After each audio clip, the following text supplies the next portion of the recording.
Miguel Viana. Nelson Mandela dizia que ninguém nasce odiando outra pessoa pela cor da sua pele, por sua origem ou ainda por sua crença. Dizia Mandela que para odiar as pessoas precisam aprender. E se podem aprender a odiar, elas podem ser ensinadas também a amar. Longe desse idealismo, sura e com fé e crença das pessoas de Nelson Mandela, hoje nós estamos vivendo aqui o Dia da Consciência Negra. E essa semana, mais uma vez, talvez o mais importante e o melhor trabalho feito sobre o negro em Sergipe foi novamente censurado e proibido. O livro de Antônio Pedrosa, que não era sergipano, mas alagoano, mas passou 30 dos seus 67 anos em Sergipe, trabalhando, pesquisando, auxiliando inclusive grandes pensadores e pesquisadores brasileiros como Luiz Motti, e que, por incrível que pareça, para além das pesquisas feitas em jornais, em documentos aproximados, mais perto da mão dos pesquisadores, como tiveram a oportunidade de fazê-lo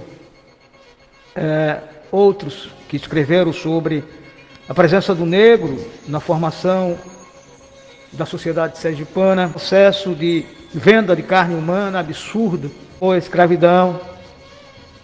Pedrosa foi nas fontes, foi nos quintais, foi nos terreiros, foi nos corações, nas casas, fazendas, onde ainda havia registros.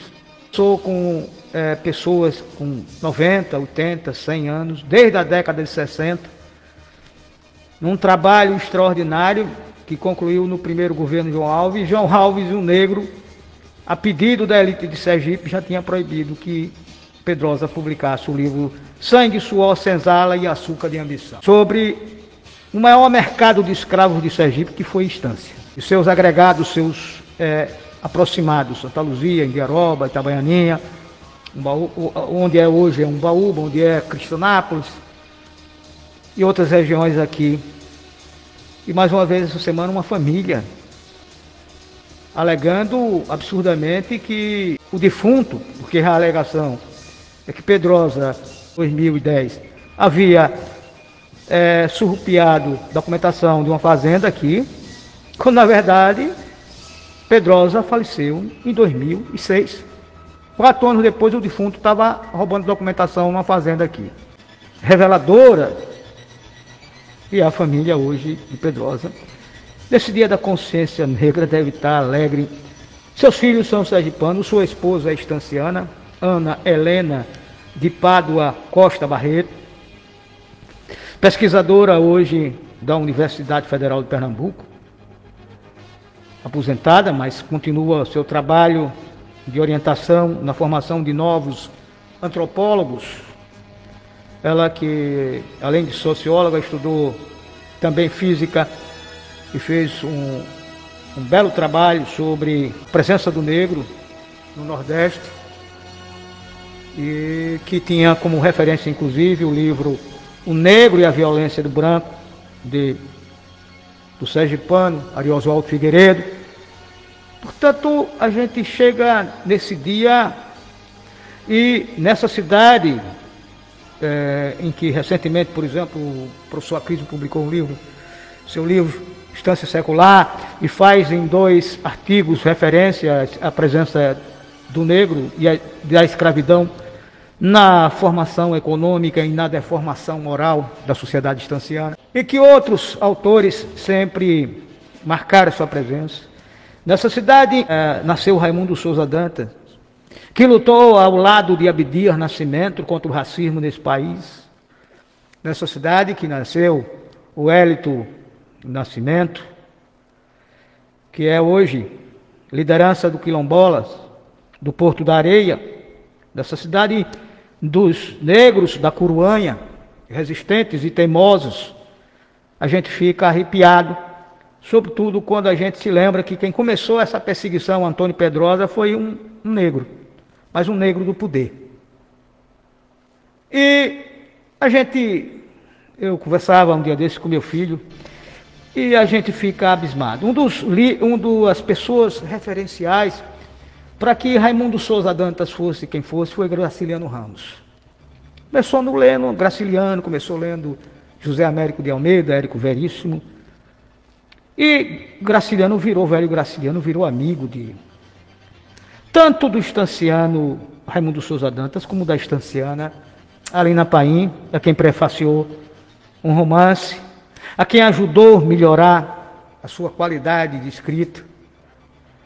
Mas é no próprio Graciliano que a gente encontra absurdas manifestações contraditórias. Quando ele dizia que Machado de Assis era um neguinho querendo ser um inglês, ou seja, querendo ser um branco.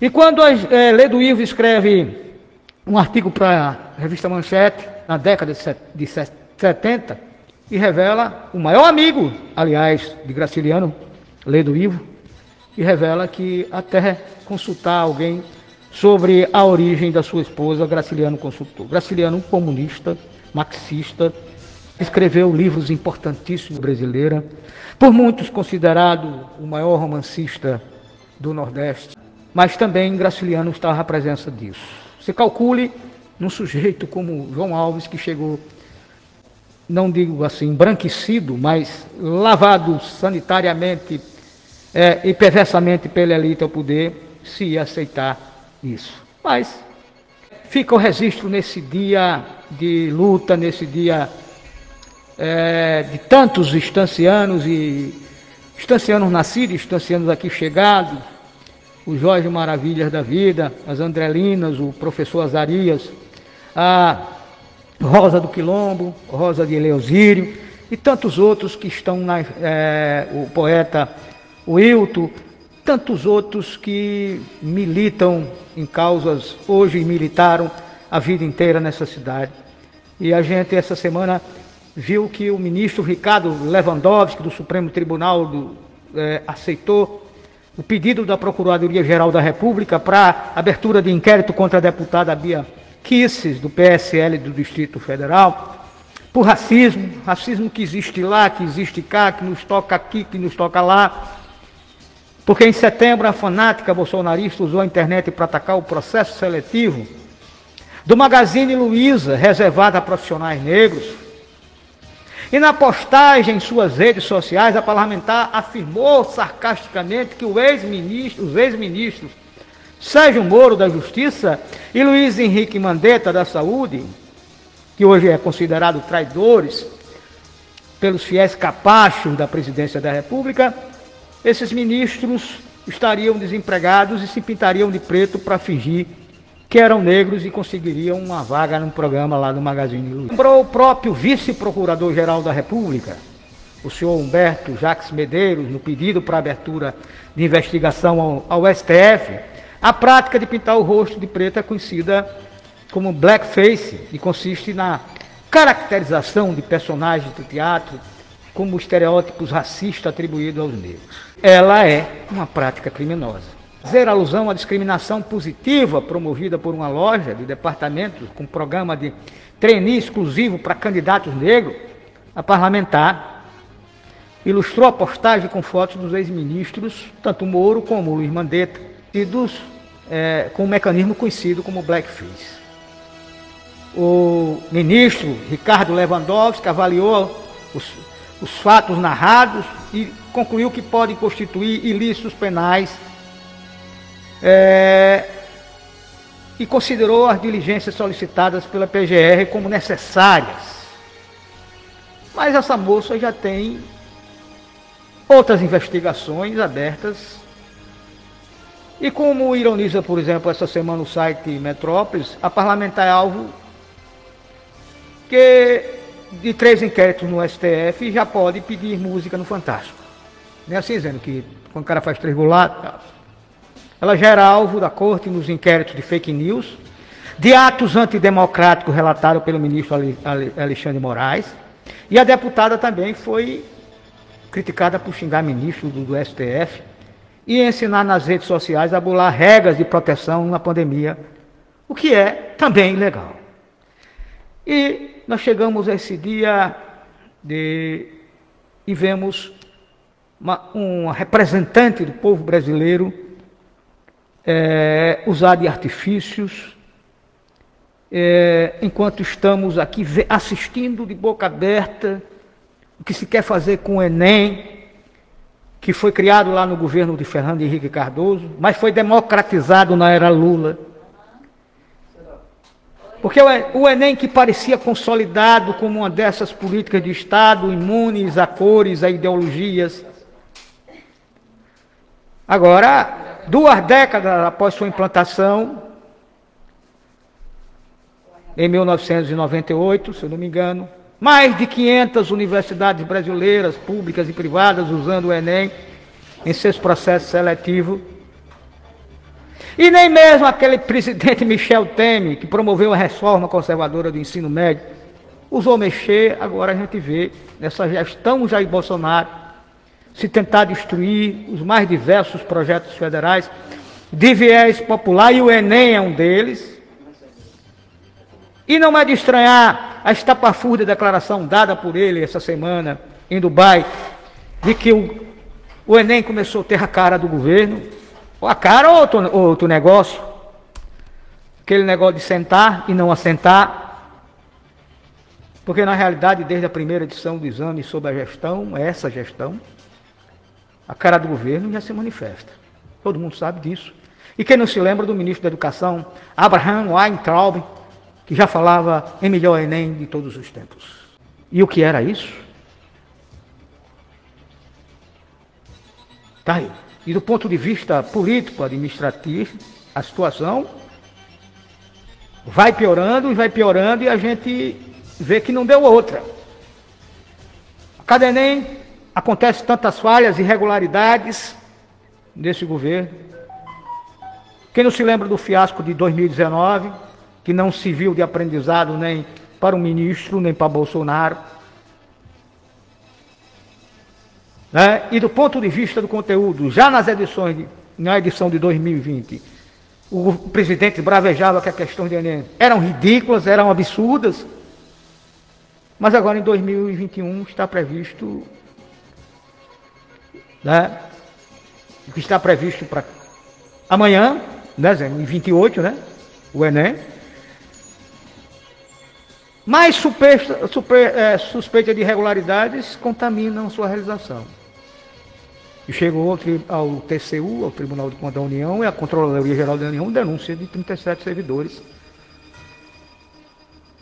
sobre graves alterações feitas ideologicamente, quando se fala ao contrário, nas versões que vão, a partir de amanhã, ser submetidas aos alunos brasileiros. A verdade é que o governo Bolsonaro instalou o caos na educação brasileira. Como disse essa semana a deputada Alice Portugal, na Comissão de Educação da Câmara. Não há precedente de um governo que tenha atacado e destruído tantas políticas públicas no país. Programas exitosos como Bolsa Família, que é de reconhecimento internacional, e tantos outros, como o Enem, estão em processo de contínuo desmonte, que compromete sua eficácia e no limite da sua própria existência. Em tudo que houver a cara do governo Bolsonaro, o Brasil vai andar para trás e vai sentar na nossa cara uma bunda que tem.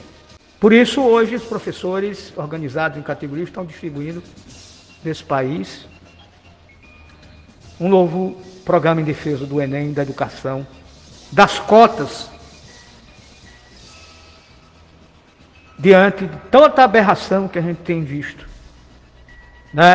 como essas que nós citamos aqui, de um governador negro que veio lá de baixo, chega ao poder e proibir um livro sobre a escravidão, de um escritor da dimensão de Graciliano Ramos, olhar para o maior escritor, talvez o mais respeitado escritor brasileiro no mundo, Machado de Assis, negro, e dizer: o neguinho está querendo ser inglês, é o neguinho mais metido em inglês desse país.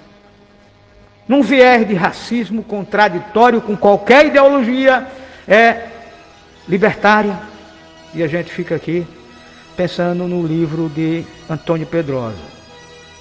Esse país ainda aplaude sangue, suor, senzala e açúcar de ambição. Bom dia.